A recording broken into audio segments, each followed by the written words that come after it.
Marc chapitre 1, versets 40 à 45, c'est notre évangile du jour.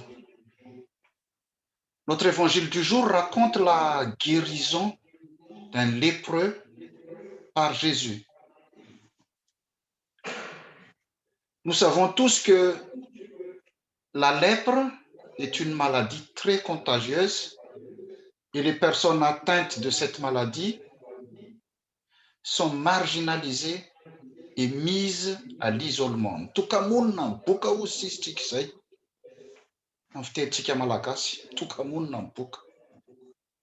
Notre texte dit que un lépreux est venu vers Jésus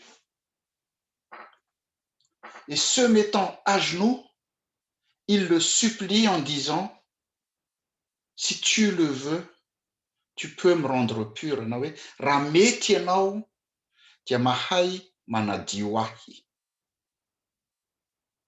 L'homme avait foi dans le pouvoir de Jésus, mais il s'en remettait à son bon vouloir. Et c'est ainsi que nous devons prier.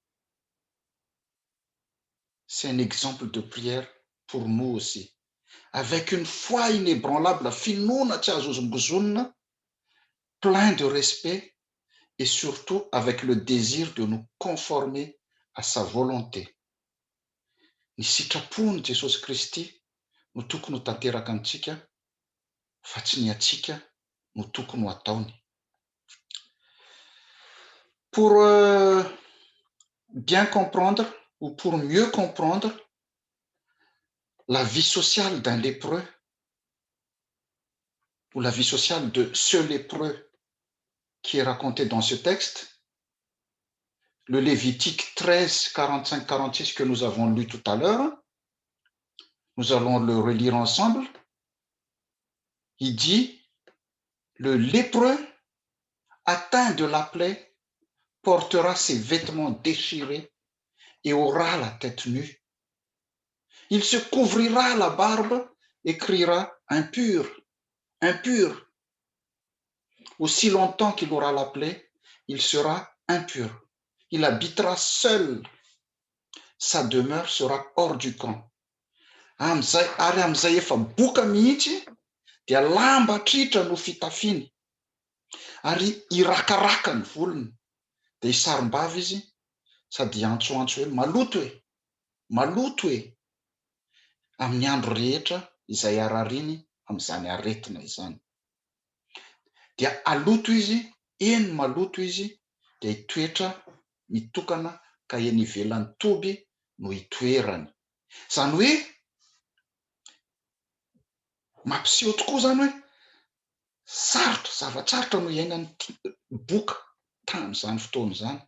La maladie en elle-même est déjà un problème terrible à surmonter, mais au-delà de la maladie, cet homme vivait isolé en dehors du camp.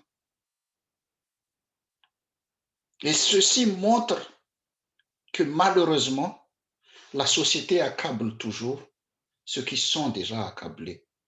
Zay le ataontsika amin'ny teny malagasy hoe tia manenjy dresy na hoe tsindrio falavo.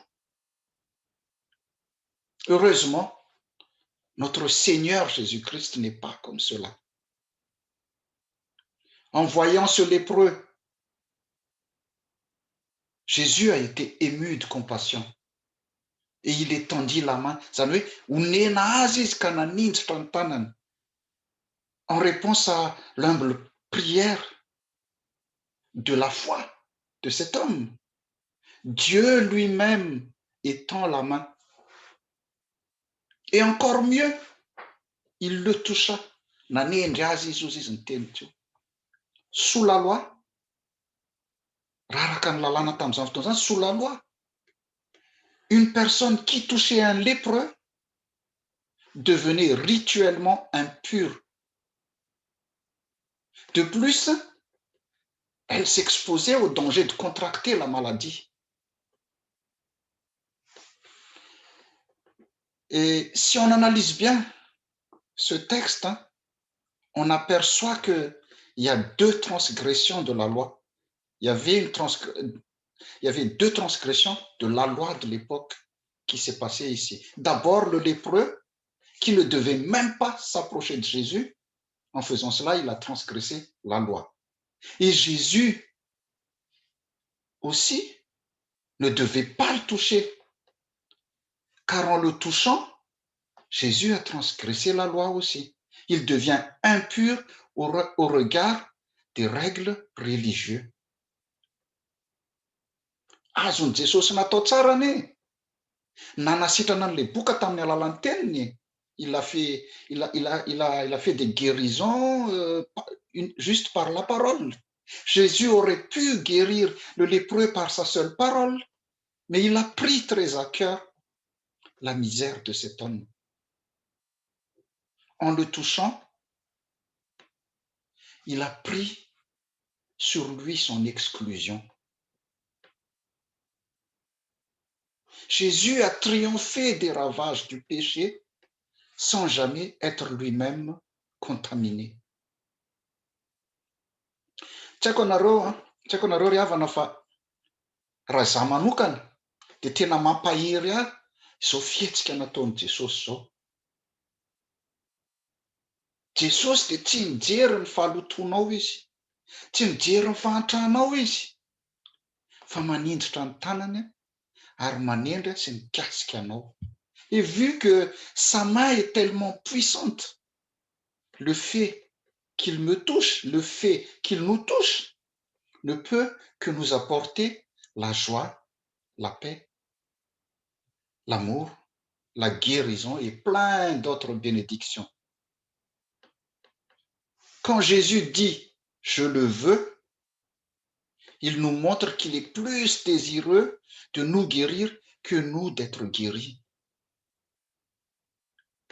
Et quand il a dit à ce lépreux « sois pur »,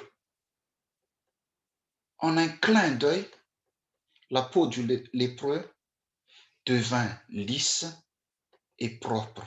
Mety aho madiova ianao hoy Jesosy. Mety aho madiova ianao.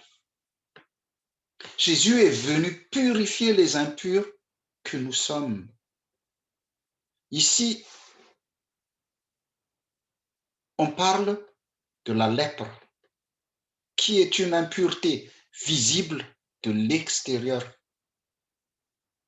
Mais combien parmi nous ont des impuretés camouflées à l'intérieur de nous-mêmes?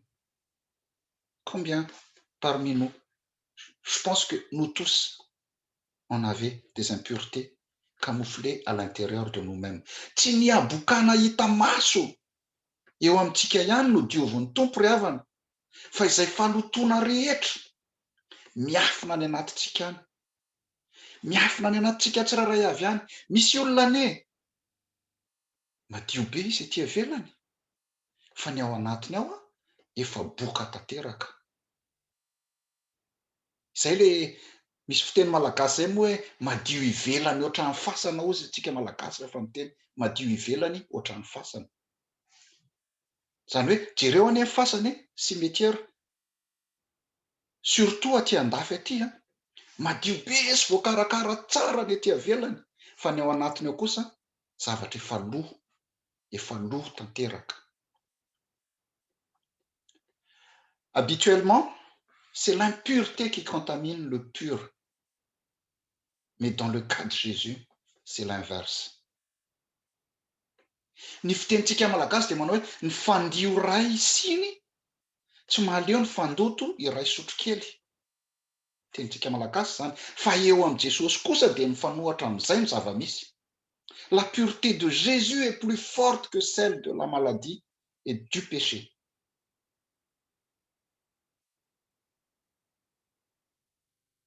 Chers frères et sœurs, ça veut dire que nous ne devons plus avoir honte. N'ayons plus honte. Prosternons-nous devant Jésus et demandons sa grâce. Il n'attend que ça, que nous faisons ce pas et que nous le reconnaissions comme le seul sauveur pour nous. Il va nous toucher et nous purifier. Faites ce pas-là. Faisons ce pas vers Jésus. Dans ce récit, en fait, Jésus ordonne à l'homme guéri de se présenter devant le sacrificateur et d'offrir le sacrifice prescrit par la loi du Lévitique. Cette loi est écrite dans le Lévitique 14, à partir les 20 premiers versets. Normalement, il y a toute la loi sur la lèpre. Et ce que Jésus demande ici, en fait, c'est un rituel qui avait pour but de reconsacrer une personne à Dieu.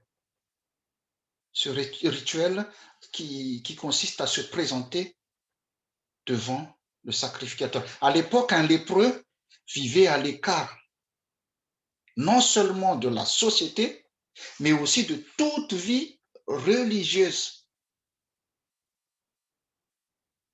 Et seuls les sacrificateurs étaient habilités à dire si un lépreux était guéri de sa maladie ou non.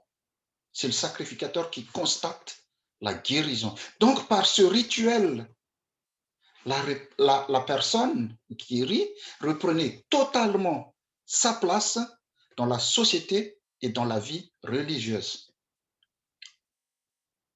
Ça veut dire quoi? Ça veut dire que Jésus ne veut pas uniquement purifier les gens, mais il veut également leur redonner une dignité perdue. Tsy vitany manasitrana fotsiny Jesosy ry havana, fa ihany koa mamerina ny olona eo amin'ny toerany, eo anivon'ny fiarahamonina sy ny fiangonana. Zay ny tena tiany Jesosy ho aseho eto. Et le plus important, c'est que Jésus veut que l'homme qui l'a guéri aille témoigner auprès des sacrificateurs et des autres juifs du pouvoir de guérison qu'il détenait. L'homme n'est pas guéri ni sauvé par l'observance de la loi. Tsy ny lalàna akory no nahasitrana an'ilay olona, mais par la puissance de Jésus-Christ. Ny herin'i Jesosy Kristy no nahasitrana azy, ary zay ny tiany Jesosy hijoroa ny vavolombelona any amin'ny mpisorona. Rehefa dinihana tsara ty texte ny évangile androany ity, il y a un deuxième point étonnant en fait.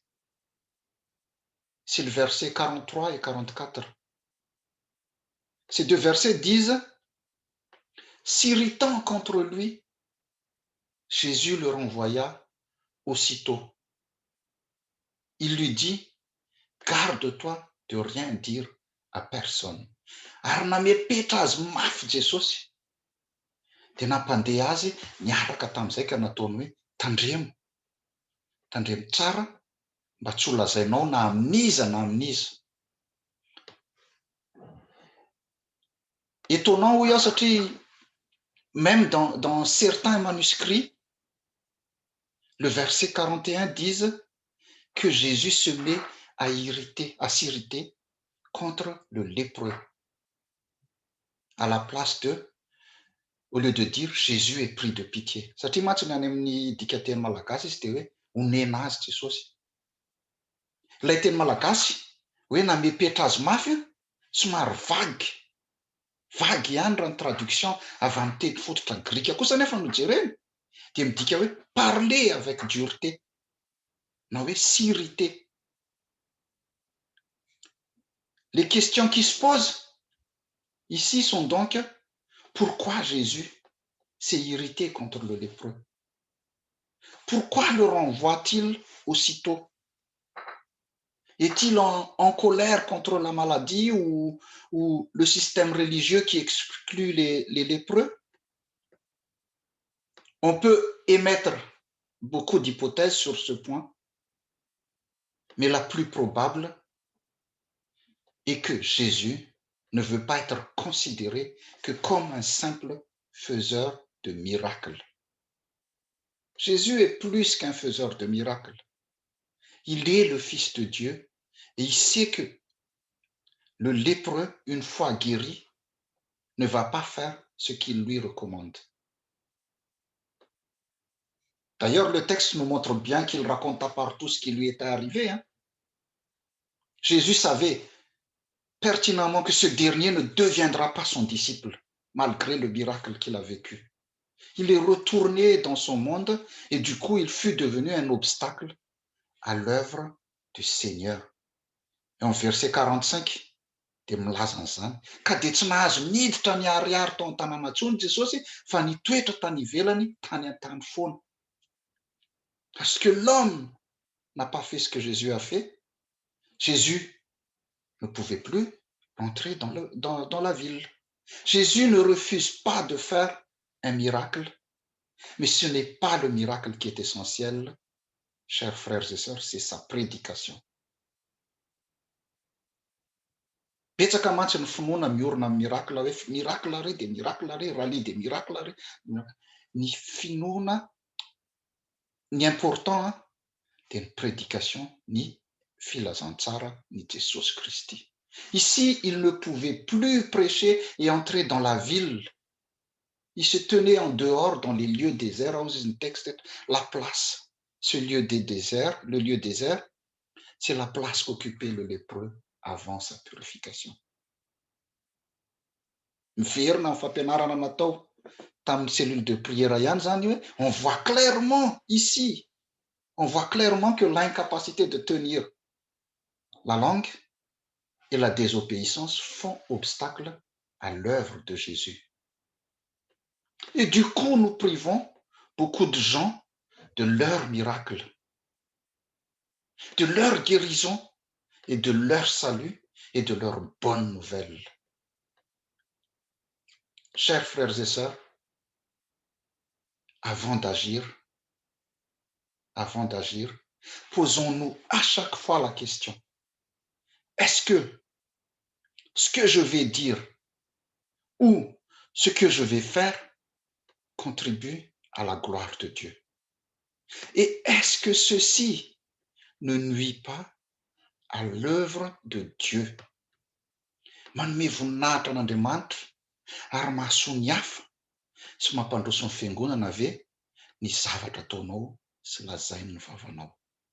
Ce sont les deux principes qui doivent gouverner notre vie raha araka ny teniny lazainy Paoly apôstôly tao amin'ny Korinthianina 1:10.